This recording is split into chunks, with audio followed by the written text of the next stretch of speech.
श्रीराम समर्थ गोपाल कृष्ण भगवान की जय। आज आपण भरत राजाचं चरित्र पाहणार आहोत। शुकाचार्य म्हणतायत,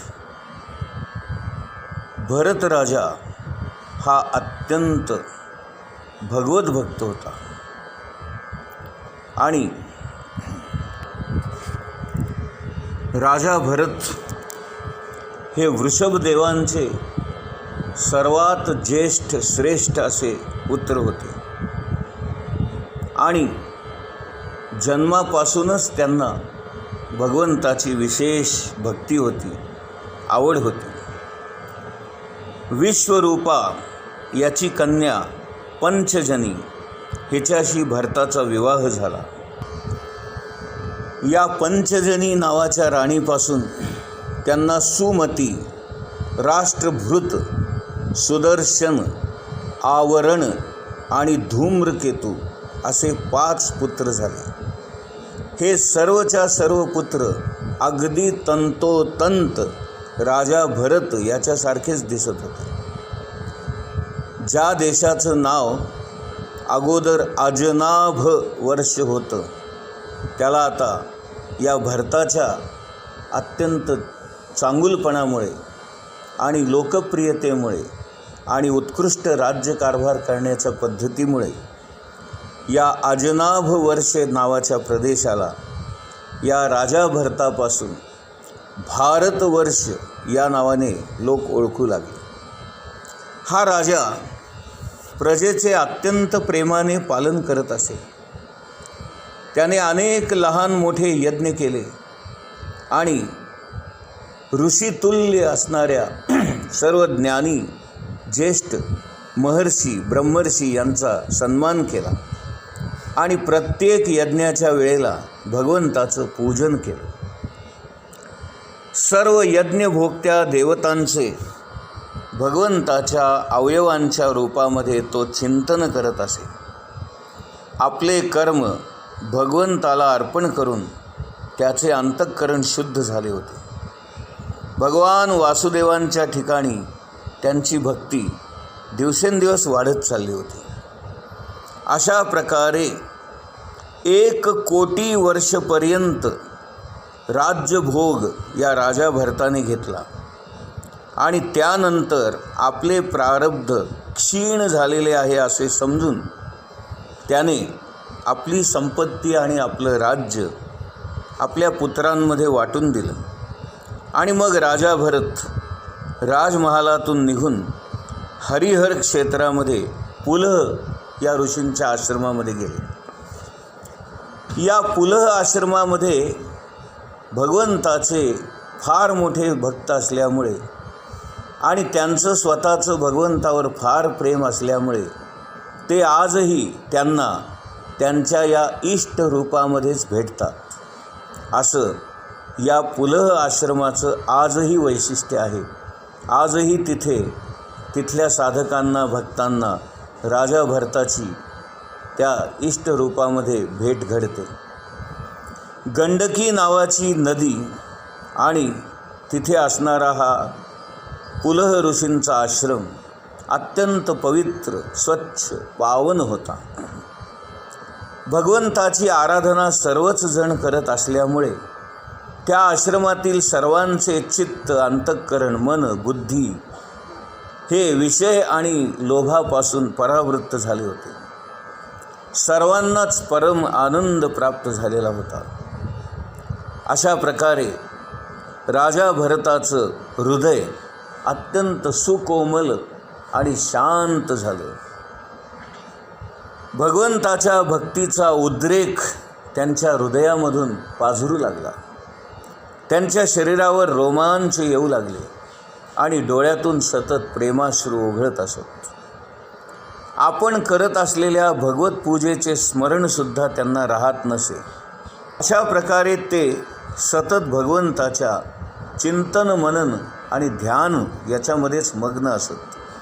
भगवंताच्या सेवेमध्येच तत्पर असत। शुकाचार्य राजा परीक्षिताला हे भरतचरित्र सांगत होते. शुकाचार्य म्हणतायत, एकदा असाच भरत गंडकी नदीमध्ये स्नान करून काठावर भगवंताचं मनन चिंतन करत बसला होता, ध्यानस्थ बसला होता. त्याच वेळेला तिथे एक व्याकुळ झालेली हरणी पाणी पिण्यासाठी त्या नदीच्या काठावर आली आणि ती नदीवर पाणी पिणार इतक्यात तिला सिंहाची मोठी डरकाळी ऐकू आली आणि सिंहाच्या डरकाळीमुळे ती हरणी गर्भगळीत झाली. ती धडपडू लागली. घाबरून तिचे डोळे भयभीत झाले. आपल्या आता प्राणावर बेतले आहे आणि मागून सिंह येतो आहे अशा भीतीने तिने नदी पार करण्यासाठी म्हणून नदीमध्ये जोरामध्ये उडी मारली. त्या उडी मारण्यामुळे तिच्या पोटामध्ये जो गर्भ वाढत होता तो गर्भ उडी मारण्याच्या धक्क्यामुळे गर्भाशयातून बाहेर येऊन नदीच्या प्रवाहात पडला आणि त्या गर्भाची माता म्हणजे ती हरणी त्या नदीच्या प्रवाहाच्या वेगामध्ये त्या प्रवाहाबरोबर वाहून गेली. आपल्या मातेची आणि त्या गर्भाची अशा प्रकारे ताटातूट झाली. आपला गर्भ नदीमध्ये पडला हे पाहून बिचाऱ्या त्या हरणीची तडफड झाली आणि त्या तडफडीमध्येच ती पाण्यात बुडून मरण पावली.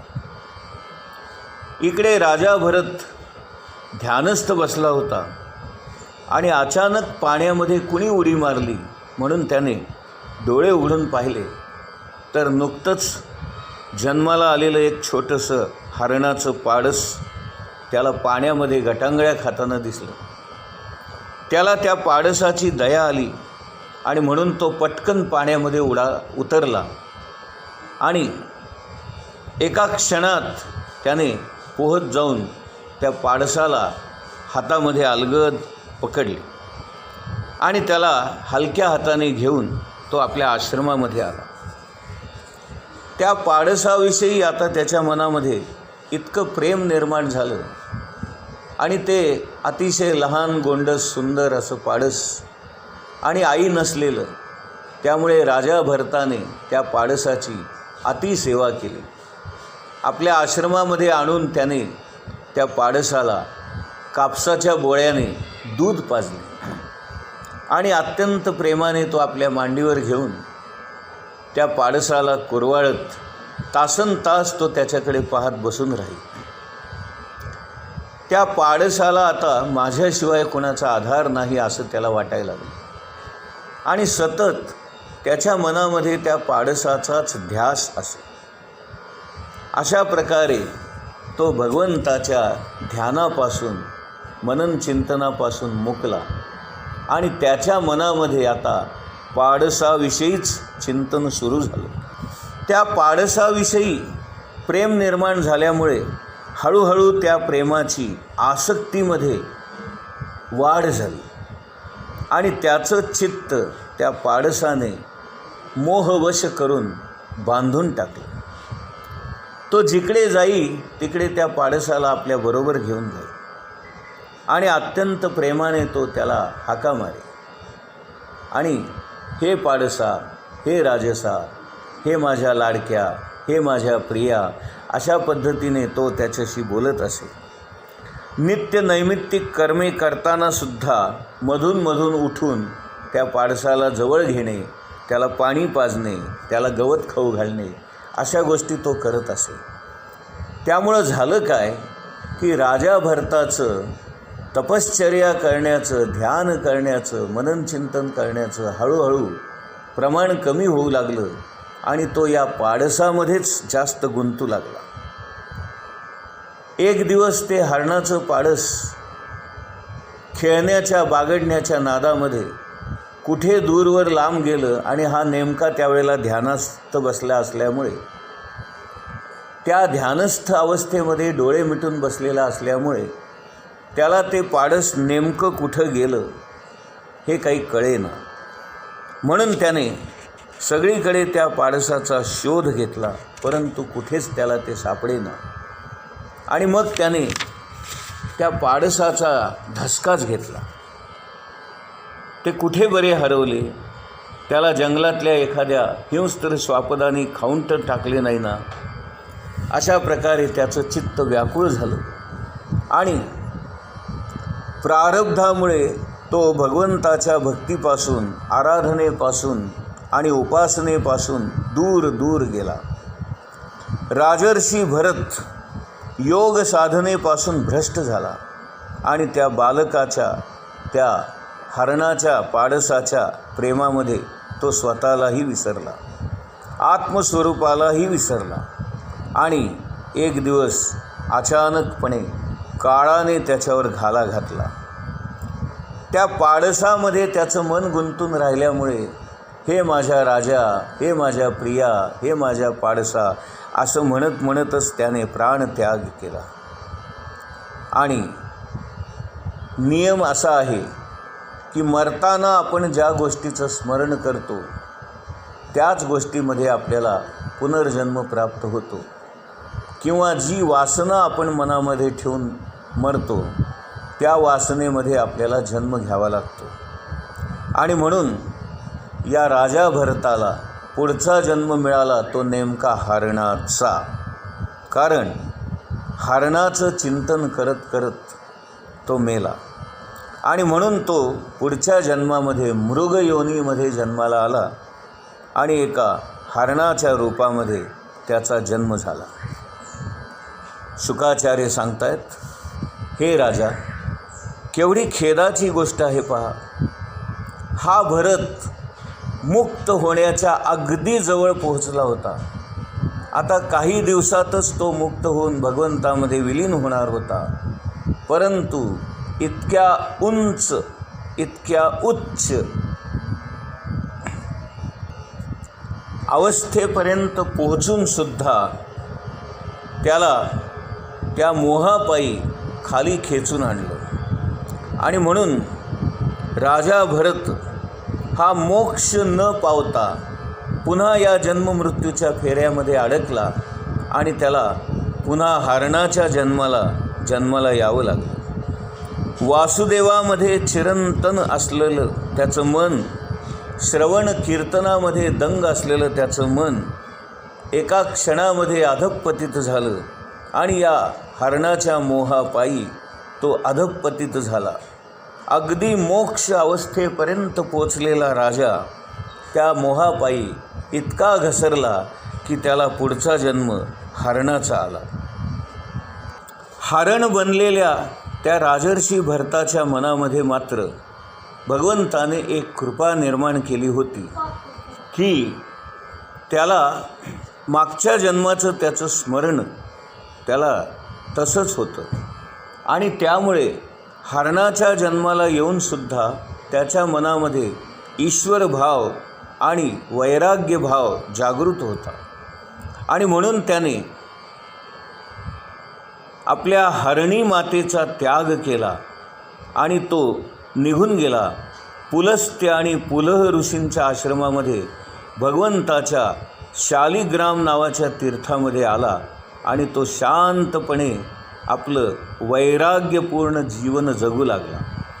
हरणाच्या देहामध्ये असूनसुद्धा तो एकांतात राहून सुकलेली पाने, गवत, वेली यांचा पाला खाऊन पोट भरत असे आणि प्रारब्धामुळे प्राप्त झालेल्या या हरण योनीची समाप्तीची तो वाट पाहत असे. शेवटी त्याने आपलं शरीर गंडकी नदीच्या पाण्यामध्ये अर्पण केले आणि या देहाचा त्याने त्याग केला. अशा प्रकारे राजा भरताचा हा पुढचा जन्म अनायसे भगवंताच्या कृपेमुळं हरणाच्या योनीतून तो मुक्त झाला. शुकाचार्य सांगतायत, आत्मज्ञान आणि आनंद, विनय, विद्या, मत्सर न करणे, वेदाध्ययन, दान, तप, संतोष, शम, दम, स्वाध्याय, सहनशीलता अशा सर्व गुणांनी युक्त असणारा अंगिरस नावाचा एक ब्राह्मण होता. त्याच्या ज्येष्ठ पत्नीपासून त्याला 9 पुत्र झाले आणि त्या अंगिरसाच्या कनिष्ठ पत्नीपासून त्याला 1 कन्या आणि 1 पुत्र असे जुळे झाले. या जुळ्यांमधला जो मुलगा होता तोच हा परमभागवत राजा भरत पुढच्या योनीमध्ये हरणाच्या योनीमध्ये जन्माला आला आणि त्याच्या पुढच्या योनीमध्ये पुन्हा तो माणसांच्या जन्मामध्ये आला आणि अंगिरस नावाच्या दुसऱ्या अंगिरस नावाच्या ब्राह्मणाच्या दुसऱ्या पत्नीपासून जुळं जे झालं त्यातला तो मुलगा जो होता तो हा भरत राजा म्हणून पुन्हा जन्माला आला. त्याने आपल्या मृग शरीराचा त्याग करून पुन्हा तो ब्राह्मण कुटुंबामध्ये जन्माला आला आणि अशा प्रकारे भगवंताची त्याच्यावर कृपा झाल्यामुळे पुन्हा त्याला मनुष्य योनी प्राप्त झाली आणि भगवंताच्या कृपेमुळे याही जन्मामध्ये त्याला आपण राजा भरत असताना केलेल्या संपूर्ण भगवंताच्या भक्तीचं आणि आराधनेचं स्मरण होतं आणि म्हणून त्याचा अधःपात न होता तो तरुण गेला. गोपाल कृष्ण भगवान की जय.